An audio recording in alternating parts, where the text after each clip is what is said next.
growing up, my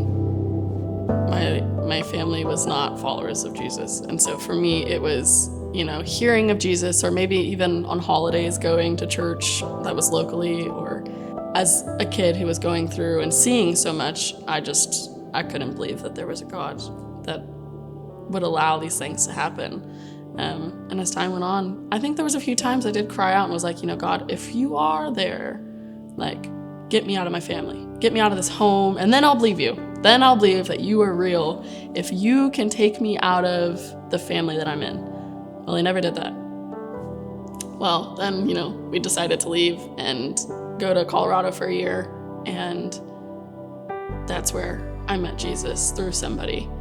And she was persistent, and she tricked me into a karaoke night, and I gave my life to Jesus that night. And I wish I could have said that it's all good from here, I've got Jesus. No, it got so much worse. I was out with the wrong crowd of people, got into a really bad toxic relationship, let it really drive me. Then I realized that maybe it wasn't a good life when some people around me got severely hurt in some choices they were making, and it kind of reality checked me a bit. And then somebody had brought up missions, and I started to dive into missions. And we actually played volleyball one night at the park and ran into a YWAMer, which is like a international missions organization who helps teach and train people who want to be missionaries, who want to go out to the nations and tell them about Jesus. And I was like, that sounds cool. I decided that I was going to go to South Africa. I went for 6 months and did the program at the school. And I was playing rugby in one of the fields, and there was a split in the ground, but I couldn't see it because when we were running in rugby, I was looking backwards. My feet went straight into this crack, and the rest of my body flew forward, running at full speed. They basically then told me that I was paralyzed, that I had broken and shattered basically the entire lower part of my back. Instantly, my mind just went right back to where before I even accepted Christ, and was like, I don't understand how I could sacrifice so much of my life, and here I am again, where it feels like God is completely gone.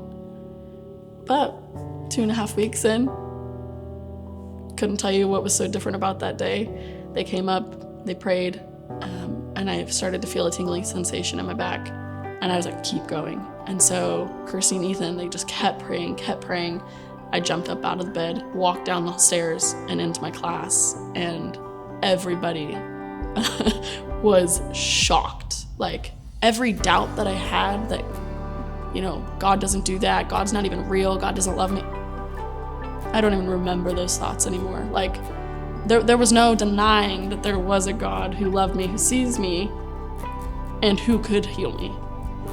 I remember thinking, why me? Like, God, why would you do this to me? Why give me the family you gave me? Why put me through these situations? And I very fastly realized that it was never about me. It was, what if I never experienced that? Would my sickness be worth one person entering the kingdom of heaven? Heck yeah. So coming back home was a very hard decision.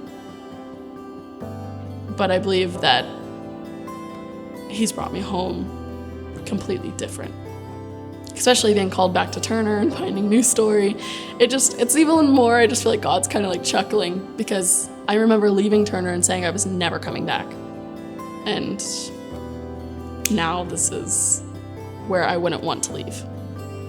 And so I think for me, it was a lot bigger than just running from a place that hurt me.